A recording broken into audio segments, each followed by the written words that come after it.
lørdag. Jeg hittet kløden som om hverdag var en lørdag. Så mange damer her og drikka stått på meg, så jeg lener meg. Hi, good morning mga karakitero. Ngayon, Sunday, so day off natin. Gagawa ako ng magluluto ako ng ginatang tilapia. So,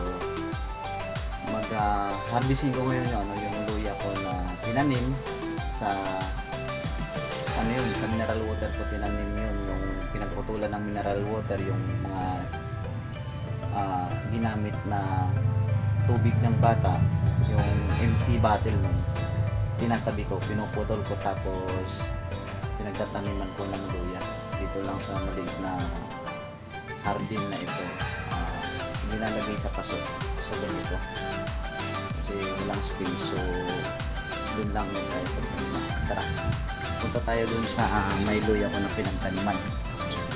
Yan, so yun, medyo maulan-ulan ngayon, pero yung tumutulog pa yung hamog. Yan, ito rin meron din akong meron din ampalaya just in case pwede magluto ng munggo, pwede pang sahog. Pero yung space lang ganito lang ito.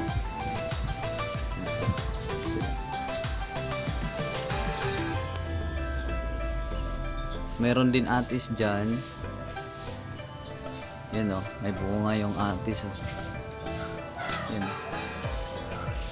may bunga yung atis. Yan, mayroon din dito alugbati, just in case magugulay po kayo ng alugbati. Ito alugbati, just in case magugulay po kayo ng alugbati, pwede ito. Sarap to, just in case kulang kayo ng fiber, nahirapan kayo pumupo, maganda tong alternative na panggulay, masustansya rin. Yan, mayroon din gulay ito, malunggay. Yun malunggay, kung may sasabawin ka hindi ka na bibili. Yun, taas malunggay. Yun. Tara, umpisa natin yung pang-harvest ko ng luya na pangsasahog natin doon sa ginataang tilapia na lulutuin ko mamaya. Tara, let's go.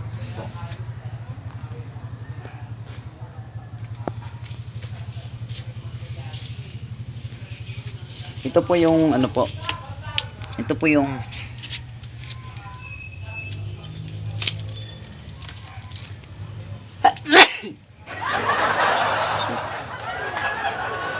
ito po yung luya na na sinasabi ko sa inyo na itinanim ko sa paso yung January, ito po yun. Ayan, yan po sila, malalaki na, di ba? Yan, tapos meron pa yan yung iba dito pa, marami yan. Mayroon pa akong hinarvest last time na hindi ko na videohan. Ito yun, ito siya, tinanim ko lang uli yung yung tangkay niya. Yan tinanim ko lang uli yung tangkay niya para tumubo ulit siya, diba? Yan, sana mabuhay siya. Balik ko lang ulit dito. Yan. Ito yung ito pa yung isa, malaki na rin. Yan. Marami na rin yung laman na luya. Yan.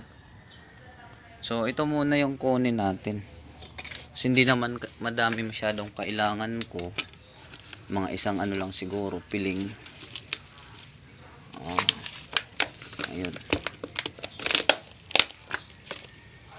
nakikita nyo yung guys, yun yan,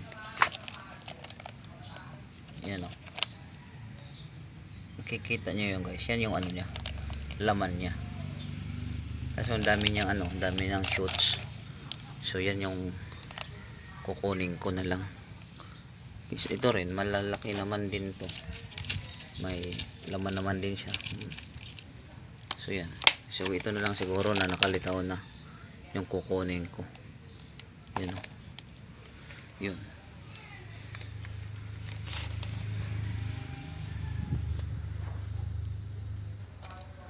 bagay din po yung ano, yung may mapapagtaniman ka sa ano mo, sa backyard mo. Kasi hindi ka nabibili ng ano, ng mga pansahog dun sa lulutuin mo. Tulad tinola, sinigang, adobo, lahat ng luluto na pwede mong lutuin. May ano ka, may pangsahog ka. Yan. Yan po. Yung ano kasi, yung pinagputulan ng ano ng anak ko, yung tubig ng anak ko, mineral water. Dumadami kasi, naiipon. Sabi ko, ayaw ko naman itapon. So ang ginawa ko, ganito, pinutol-putol ko. Ginagawa kong paso para paglagyan ng tanim. So yun, ang una ko palang ginawa dito, kapag ka bumibili kasi ako ng luya, kasi gumagawa nga po ako ng ginger tea, yung sa labat, yung mga tumutubo na ng mga luya, yun yung tinatanim ko. Hindi ko na siya ginagawang ginger tea. So para ang ginger tea ang ginagawa kong powder, yun yung pinaka raw materials mo talaga is luya talaga. Yan. So ito, tara guys, tulungan nyo ako. Panoorin nyo po ako kung paano ko to harvestin. Let's go. Ay, lagay ko muna dyan. Tapos yan. Kita mo pag nauwi ka ng bahay na medyo mga green plants yung nakikita mo, nakaka-relax, nakakatanggal ng stress, at saka nakaka-refresh kumbaga.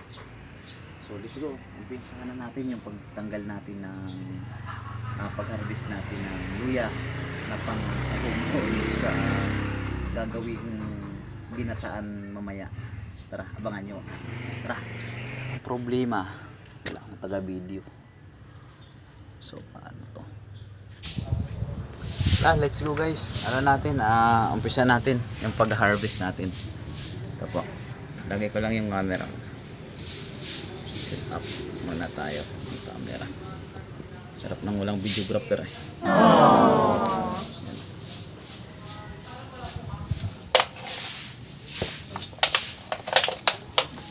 Yan. Ang natin. Tapos kasing kumuha na to para hindi maperas. Yan, malaki na nga. Malaki na nga guys.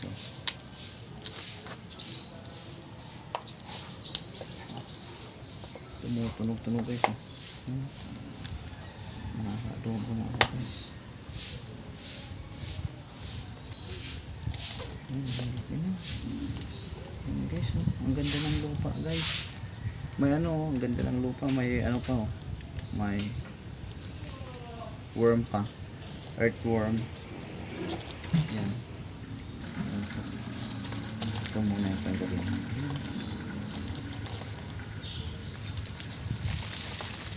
Ito po guys oh. Yun, ano yan. Yan. Ito ko muna itatabi ko.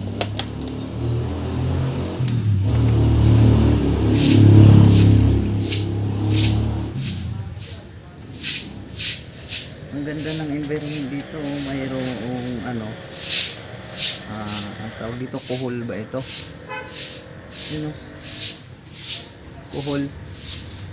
Ang galing, may kuhol. Ang healthy ng environment dito kasi may mga ganitong kuhol na naninirahan dito. So nasa ano siya, kahit nasa city merong ganito. So pakawalan lang muna natin siya. Yan o. Diba? May kuhol. So dito lang natin nilagay. So balik tayo sa luya. So yan. Ito na po yung laman niya oh. Yan. Yan. So yung tinanim ko na ano, ang itinanim ko na ano na luya, yung ano to, yung native na luya. Hindi yung ano, hindi yung hybrid. Kaya maliliit. Ito yung maanghang na luya. Yan o. Yan. Sa tingin nyo, kasya na ba to? Pangsahog. Wait na to. Yan o. Diba? So, gagawin lang natin. Tanggalin lang natin to. Linisin lang natin yung mga ugat-ugat.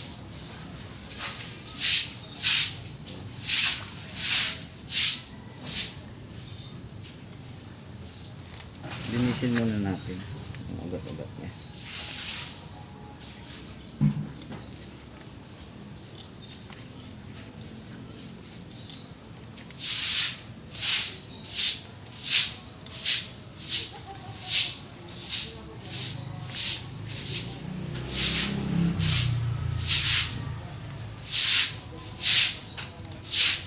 Kasi ito, ano ko pa to, itatanim ko pa yung shoots na to, babalik ko doon.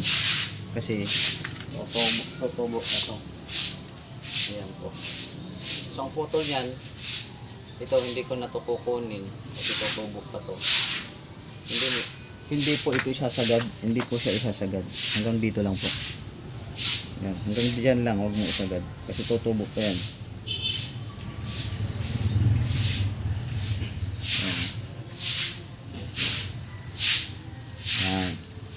Sabi lang muna natin siya dito. Kasi kung bibili pa ako, pupunta pa ako ng palengke mamaya. Okay. Di ba? At saka gastos din yun. Nagtitipid tayo, kailangan natin ng hindi na to bibilhin eh. Yan. Hindi ko sinagad para itanim natin. Ganyan po. Huwag nyo lang isagad. Yan. So ito na siya. Ito na lang yung luya niya. Diba? Malaki na yan. Ito uli. Ito. Ano po ito? Ito po. Yung pangsahog ko ng ano ngayon, ito na. Sasapat na siguro to para doon sa gagawin kong ginataang tilapia. So, guys. So ito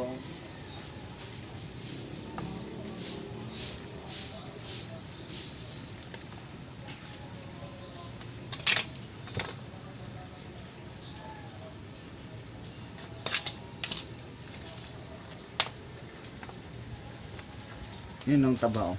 Ang ganda ng dahon. So itong pinagputulan niya,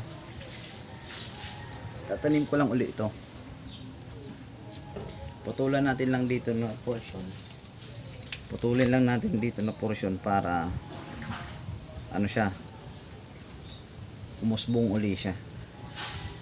Tara. Dito lang hanggang dito. Hanggang dito na portion. Yan. Itong ang bango niya. Ang bango niya guys. Yan. So yan. Ito pwede ito pang pwede ko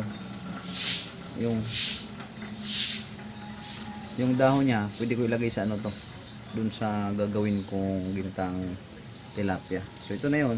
Ito na yung itatanim natin. Tara.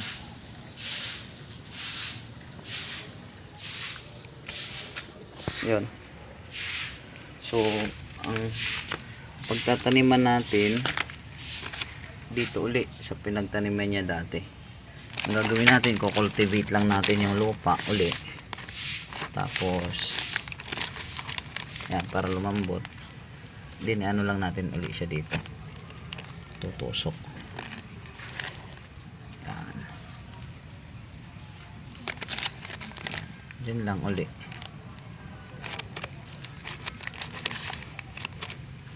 Para tubers kasi yung yung luya eh. Kaya malaking ginagapangan niya.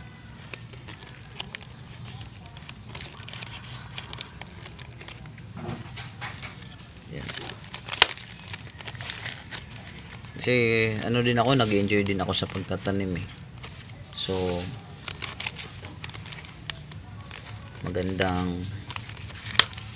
ano ko to, favorito ko to, yung makakita ng green plants. Yan, ito guys, isasama na natin to doon sa gagawin kong ano, pampabango na din to. Ito guys, isasama ko na rin to doon sa ano, sa gagawin kong ginataang tilapia mamaya. Ito yung luya niya. Tara, let's go. Tapos na.